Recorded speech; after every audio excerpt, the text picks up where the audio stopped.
Well, speaking of staying away from people, we now come to the part of the program that we always dread, where we are exposed to the airborne virus known as Plumber Moxley. This time, of course, he had his partner in climb, Claudio Castagnoli, the climber, and social climber, and they were facing FTR. That's in the a problem. Tag team match. See, that's the problem. Claudio looks like a mountain climber. He doesn't look like someone should be in a wrestling ring. You have to keep telling everyone, he's the strongest man here. Really? He doesn't look it. He may be, but you have to keep convincing me for a reason. He should be a mountain climber. Well, he used to just have single matches with quality opponents where he could show it. I was a fan of his work. Now he hangs around with this fucking empty-headed dipshit plumber from the south side of Cincinnati. He's from Newport. He needs to admit it. Moxley's from Newport, Kentucky. Fucking criminals. Newport Light. And FTR are in Greensboro. And in front of this many people, you would think that they would want to have the best possible match, that they would go over and above and beyond to have the best possible match. And guess what? It's not possible to have anything remotely resembling a best match if Moxley's involved. We have come to that conclusion. And I would feel sorry for them being wasted here on this big stage in their home state and blah, blah, blah. But what can you do anymore? And when Moxley and Claudio come out cosplaying as the Road Warriors with like kids' Halloween or potentially homemade Road Warrior spiked shoulder pads on. At that point, I predicted that FTR were going to lose and somebody was going to get choked out in a flat, decisive, and unexciting way. Little did I know that they were going to exceed even that pessimistic prognostication, Brian. I made notes, and I don't even want to go in this much detail now with this thing. The crowd reacts to strikes and bumps, but then they sit and watch like it's a fucking boring tennis match in between, because there's no heat on either team, because even the heels, Moxley and Claudio, are technically not heels. They've never tried to get heat. They try to show what badasses they are. They bury every babyface that they're in the ring with because of that. But at the same time, FTR, even the hometown favorites, they've been cooled off so much. Can you imagine the ovation they would have gotten from this crowd in that building a year and a half ago, when they still had something left of their reputation before they'd been completely choked out of them? People would have been going crazy. But now between these two, there's no rock and roll or Road Warriors like that. Just people are just going to go ballistic in a positive fashion for us. So you've got heels with no heat because they don't know how to be heels and they do the same shit all the time. And you've got the best tag team in the business in the ring that's colder than they've ever been. There's no title at stake, and we've already seen bad television interaction between these teams to promote this contest. So, and you know what? A cold match for no reason with no title at stake. FTR made that work with Robinson and Jay White, and they had the best match of modern times. But Moxley, the Moxley principle of him being involved in this, voids that possibility and makes it hopeless. And I start taking notes. Moxley takes Cash over the rail to fight in the front row. Long heat on Cash. Moxley gets to give the finger on camera and say shit several times where you can hear it. Simultaneous cold tags to Dax and Claudio. Dax makes a comeback, and Moxley rolls out so Dax can do a bunch of stuff to Claudio, while Moxley and Cash both kneel on the floor, watching intently on camera and waiting for their cue. Dax gets posted and gets color, and now they're beating Cash up again. So now one guy in FTR is getting his ass kicked, and the other one's bleeding like a sieve. Now they kick the shit out of FTR. And then Dax and the plumber stand in the middle of the ring trading forearms at a snail's pace. Have you ever seen a snail's pace, Brian? Have you ever studied a snail while it went about its daily walk? I've seen a snail move. I've never studied its pace. It doesn't have a quick pace. Then FTR both Spike pile drove Moxley for a 2 count. He kicked out. Now they did a 4-way where they all stood there and traded forearms. Then they set up so many ducks and counters and switches and reverses with FTR again trying to be too complicated for their opponents to grasp. It looked like 4 drunks from a car wreck breaking into a square dance. And swing your partner to and fro, kick him in the balls and step on his toe. So then FTR hit their double team off the top rope and Moxley kicked out. FTR hit the shatter machine on Moxley and Claudio saved. And then they gave Cash a big move on the floor. Dax gave Dax gave Claudio a pile driver on the floor. Moxley gave Dax the shitty double arm DDT and got a 2 count.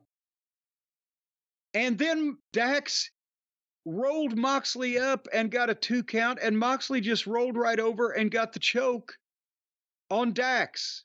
And Cash tried to make the save, and Claudio got the choke on him.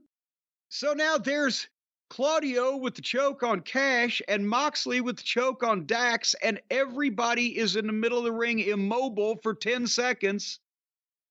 And then the referee rang the bell. They choked both of them out at the same time.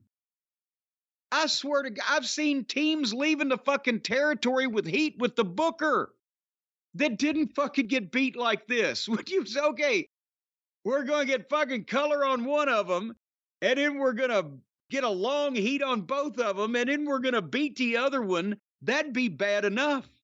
But when okay, we're going to color on one, long heat on both, and then we're going to choke both of them out at the same time. That's a fucking rib. That's in your hometown. In your home state. Yes. Pitching this finish in the locker room in any of the territories would have led to a fucking fight.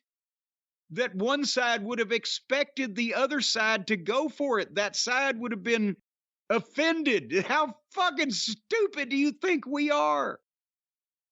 I have seen people nose to nose over proposed finishes that were not this fucking preposterous. And they actually did this on purpose.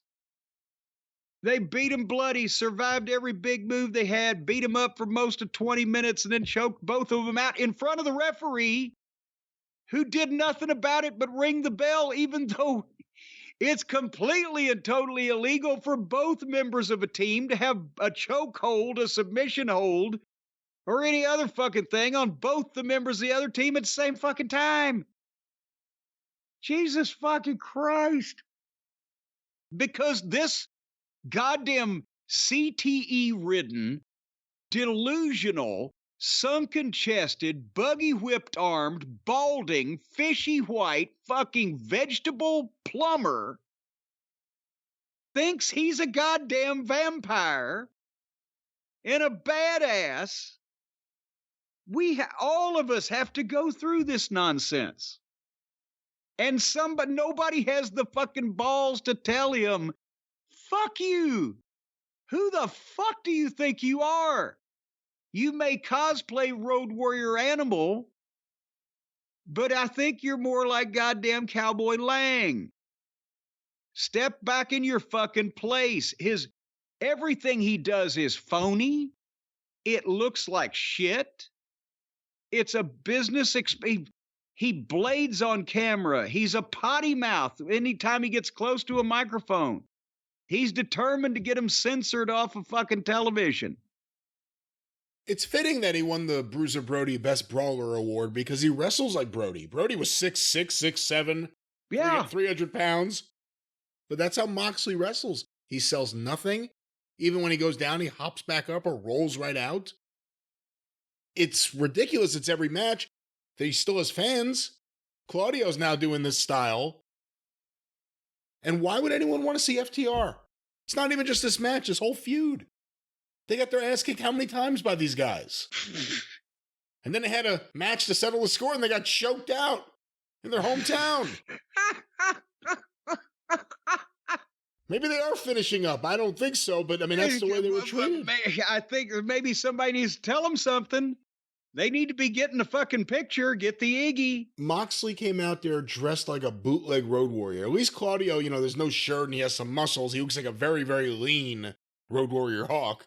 He looked like Rick Rude cosplaying as Hawk. Yeah, that's actually a great example. Yes, minus the fro. Yeah. And then Moxley's out there wearing a t-shirt under it. Even with that, you're like, man. I never realized it. Not anyone could wear those shoulder pads. Not anyone could look good as a Road Warrior. It wasn't just the shoulder pads and the makeup. It was them and their size. Moxley, like you said, because we've seen him in AEW in better shape and tan, and he looks more like a badass then than now. You're being charitable. There's still the matter of his shitty work. His work's horrible. No, he's one of the worst wrestlers of modern times, which makes it infuriating that anyone likes him. Again, we always say it's a cult of personality around him. But his work is horrible. It looks bad, and it's all just about him doing what he wants. He's like a dirtbag Young Bucks. He's only going to do what he wants, and it's all going to be about making himself look as good as he wants. So let me ask you this, and then we'll move on. If Moxley ceased to exist on the planet Earth tomorrow, would it affect AEW's business? Would the ratings change in any way? Would the house show ticket sales change in any way? Would anything change in any way besides we wouldn't have to watch him cutting his head with a razor blade on national television? Let me put it a little differently than you laid out the question. If Jon Moxley decided to take his millions of dollars and his family and move to Aruba and stay in Aruba and get that tan back and enjoy his life, I don't think it would hurt AEW short-term or long-term. If anything, with a traditional booker, it would help AEW because it would force them to create some new people to get to that point of the elevated Jon Moxley push. But instead, he's going to still be there, and we're just going to get more of this. Every bad idea he has, from, hey, let's do Rocky 3, to, hey, let's create a Blackpool tribute group for the guy who's going to quit the company in a few months. Every idea is awful, and every idea is about just some faux badass fantasy that I'm sick of. And it even now makes me sick of the wrestlers I like FTR. I don't want to see FTR anymore. That was the worst way to kill off FTR in Greensboro. Those were the loudest FTR chants they've had in months and forever. We'll see what happens in the tag team division. Things are heating up, certainly. Oh, we'll get there in a second. But here's a question. Can you scuba in Aruba? Yes, you can scuba in Aruba. Well, that's another reason, Moxley. Move to Aruba. Well, if he wants to scuba, go to the Keys. I think the Key West would be better. Well, wherever, but Moxley looks best floating in water because that's what he looks like, a fucking corpse floating down the River Thames. Really? In England now? So somehow his body in the ocean got over... Yeah, because he's the star of a Hitchcock movie. All right.